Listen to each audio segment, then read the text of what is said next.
અમદાવાદથી સમાચાર ગાંધી જયંતીએ શિક્ષકો રસ્તા પર ઉતર્યા છે। જૂની પેન્શન યોજના અંગેનો ઠરાવ કરવાની માંગ સાથે રેલી થઈ। વર્ષ 2005 પહેલા થયેલી ભરતીના કર્મચારીના ઓપીએસનો ઠરાવ કરવા માંગ સરકારના 5 મંત્રીઓની સમિતિએ વર્ષ 2022ની ચૂંટણી પહેલા વચન આપ્યું હતું। વિધાનસભા ચૂંટણી પહેલા સરકારે સમાધાન કર્યું હતું, લેખિતમાં મંજૂરી આપી હતી। સમાધાન થયું હોવા છતાં 2 વર્ષ સુધી સરકારે ઠરાવ થયો નથી। सरकारे ठराव न करता स्वयंभू आंदोलन करीए छीए। जो हजू पण मांगणी नहीं संतोषाय तो आंदोलन चालू राखीशुं। शिक्षकोए कह्युं निवृत्ति बाद मात्र 2900 रूपिया पेन्शन मळे छे। गड़पणमां 2900 रूपिया जीवन माटे कई न कही शकाय।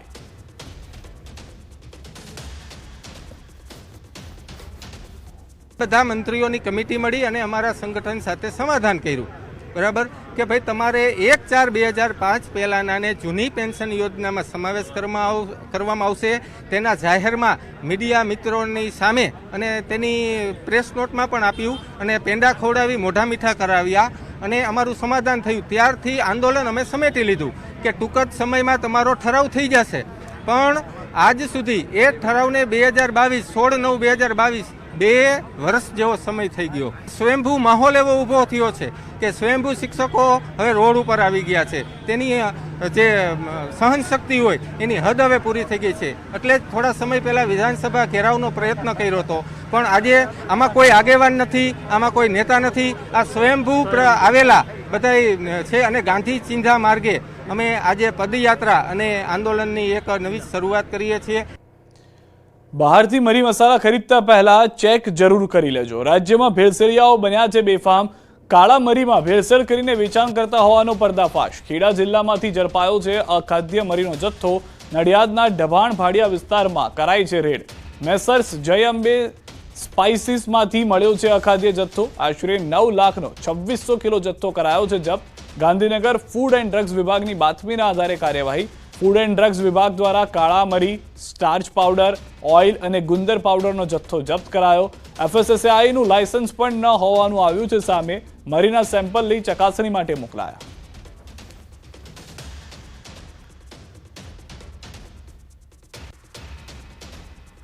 ખેડા જિલ્લા એસઓજી પોલીસને એક બાતમી મળે છે કે ડભાણ ગામની સીમ વિસ્તારમાં છેવાડામાં આવેલ એક ગોડાઉનની અંદર કાળા મરીનો કારોબાર થઈ રહ્યો છે। આ બાતમી મળતા જ્યારે પોલીસ અહીં આગળ ફૂડ વિભાગની અધિકારીઓ લઈને પહોંચે ત્યારે આ મારી પાછળ તમે જે ગોડાઉન જોઈ રહ્યા છો, આ ગોડાઉનની અંદરથી આ ગોડાઉન કહી શકાય કે ડભાણ નેશનલ હાઈવેથી અંદાજિત 1 કિલોમીટર અંદર આવેલું ગોડાઉન છે। જે પ્રકારે દ્રશ્યો બતાવે, બીજી બાજુ જે રસ્તો છે એ સુમસામ રસ્તો છે।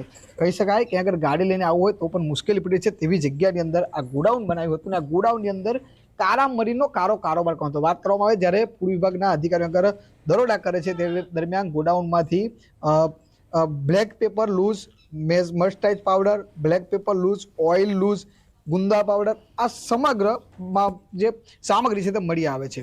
જ્યારે તપાસ કરવામાં આવી ત્યારે ખબર પડે છે કે અહીં આગળ હિરણભાઈ નામનો એક વ્યક્તિ હતો। તે વ્યક્તિ કાળી મરી આવે છે તે કોઈ પણ ફૂડ વિભાગની સેફટીની પરવાનગી લીધા વગર અહીં આગળ બનાવતો। એટલે કહી શકાય કે આવનાર દિવસોમાં જ્યારે તહેવારો આવે છે, ખેડા જિલ્લો નકલી વસ્તુઓનો હબ બની ચૂક્યો છે, ત્યારે આ વખતે ખેડા જિલ્લામાંથી નકલી એટલે કહી શકાય કારણ કે અમુક પ્રકારના કેમિકલ મિશ્રિત કરીને કાળા મરી બનાવવામાં આવતા હતા।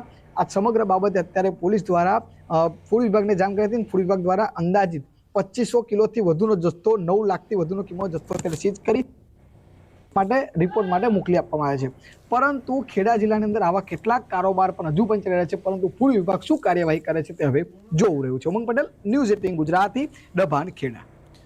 નડિયાદના પીજ ચોકડીથી પીપલગ ચોકડી તરફ જતી ગાડીને અકસ્માત નડ્યો છે। કારનું ટાયર નીકળી જતા કાર રેલિંગ સાથે ધડાકાભેર અથડાઈ હતી। કારમાં સવાર 2 યુવકોમાંથી એકનું મોત નીપજ્યું, જ્યારે અન્ય યુવકને નડિયાદની સિવિલ હોસ્પિટલમાં ખસેડાયો છે। અકસ્માત એટલો ભયાનક હતો કે કારનો કચ્ચર ઘાણ નીકળી ગયો।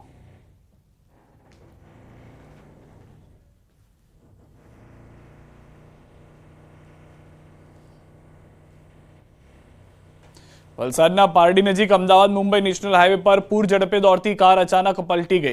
કાર પલટી મારી કાર હાઈવે પર આખી ઊંધી થઈ ગઈ હતી। કારમાં સવાર એક યુવક અને યુવતીનો ચમત્કારિક બચાવ થયો। ઓવરટેક કરવાની લાઈમાં ચાલકે સ્ટીયરિંગ પરથી કાબુ ગુમાવ્યો હતો અને કાર પલટી મારતા જ સીએનજી કિટ કારમાંથી છૂટી પડી ગઈ બાદ ફંગોળાઈ ગઈ હતી। ઘટનાને કારણે હાઈવે પર દોડધામ મચી ગઈ। પારડી પોલીસ ઘટના સ્થળે પહોંચી જરૂરી કાર્યવાહી હાથ ધરી ચૂકી છે।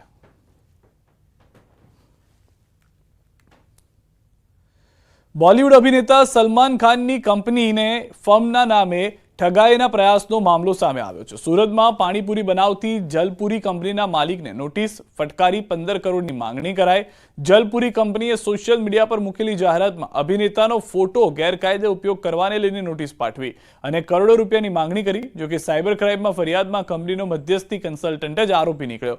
કન્સલ્ટન્ટ ભગીરથ કથેલિયાએ વચ્ચે પડી દિનેશ રાવ સાથે વાત કરાવી હતી અને સમાધાન પેટે 4 કરોડ આપવાની ઓફર આપી હતી. જોકે કંપનીની ખરાઈ કરતા આ નામથી કોઈ ફર્મ રજીસ્ટર થતી જ નહીં, જેનો ખુલાસો થયો છે. કંપની માલિકે ફરિયાદ નોંધાવતા મધ્યસ્થી બનેલા કન્સલ્ટન્ટ સામે સાયબર ક્રાઇમે કાર્યવાહી કરી છે. રાજકોટમાં દારૂ ઘુસાડવાના બુટલેગરના નવા કિમિયાનો પોલીસે પર્દાફાશ કર્યો. પીસીબી દ્વારા કુવાડવા રોડ પર પિકઅપ વાનમાં પતરાના બેરોલોની આડમાં વેચાતો હતો દેશી દારૂ અને વિદેશી દારૂ. 2 શખ્સોની અટકાયત કરી પોલીસે પૂછપરછ શરૂ કરી. રાજસ્થાનના રાજેશચંદ્ર સાવલી અને ભવરલાલ લોહારની ધરપકડ કરવામાં આવી છે. પોલીસે ₹5,99,000નો મુદ્દામાલ કબજે કર્યો છે.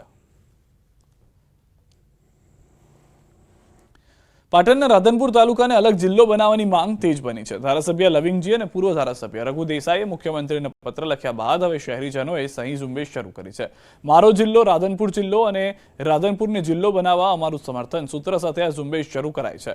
રાધનપુરના બજારમાં સ્થાનિક અગ્રણીઓ, વેપારીઓ અને રાજકીય આગેવાનોએ ટેન્ટ લગાવી સહિયારું અભિયાન હાથ ધર્યું. બજારમાં આવતા જતા લોકો એક પત્રમાં સહી કરી પોતાનું સમર્થન આપી રહ્યા છે. જનતાની સહી કરેલા પત્રો મુખ્યમંત્રીને મોકલવામાં આવશે અને અલગ અલગ જિલ્લાની રજૂઆત કરવામાં આવશે.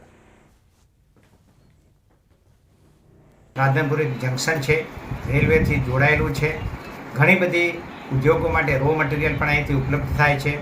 મીઠાનો મોટો ઉદ્યોગ છે, જીપ્સમ, ચિરોડી અને સોલાર જેવો મોટો પ્લાન્ટ છે. પાકિસ્તાનની બોર્ડર સાથે જોડાયેલું હોવાને નાતે આ વિસ્તાર ડેવલપ થાય એના માટે રાજ્ય સરકારને અમે રજૂઆત કરવા માટે આજથી સહી ઝુંબેશનો આરંભ કર્યો છે. 2002થી આની માંગ ઉઠી હતી કે રાધનપુરને જિલ્લો થવો જોઈએ. આજુબાજુના વિસ્તારમાં સમુદ્ર શહેર આટલામાં એક જ રાધનપુર એવું શહેર છે કે જે જિલ્લો બની શકે, બરાબર. તેના હિસાબે આજે સહી ઝુંબેશનો કાર્યક્રમ રાખ્યો છે. અમે વિસ્તારની દ્રષ્ટિએ આજુબાજુના 50 કિલોમીટરમાં કોઈ સારું મોટું શહેર હોય તો રાધનપુર છે. આ સારી એવી કચેરીઓ પણ છે. આ તાલુકાને જિલ્લો જાહેર કરવામાં આવે તો ઘણું બધું અહીંના સ્થાનિક લોકોની જે જરૂરિયાતો છે એમને બહુ મોટા લાંબા ધક્કા ખાવા પડે છે કામ અર્થે, એ અમને થોડુંક ઇઝીલી થઈ શકે છે. અમારી અને સ્થાનિક લોકો સાથે અહીંયા માગણી કરીએ છીએ કે અમારા રાધનપુર તાલુકાને એક જિલ્લો જાહેર કરવામાં આવે. હાલ રોકાઈશું એક વિરામ માટે. આપ જોડાયેલા રહો ગુજરાતની number 1 news channel news 18 Gujarati સાથે.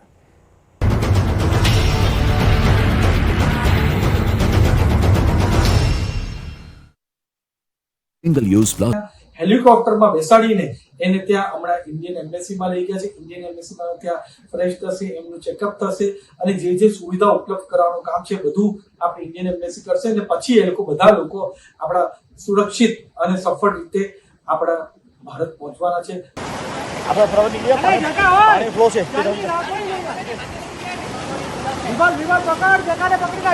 જલ્દી જલ્દી બહુ ખાય છે. હા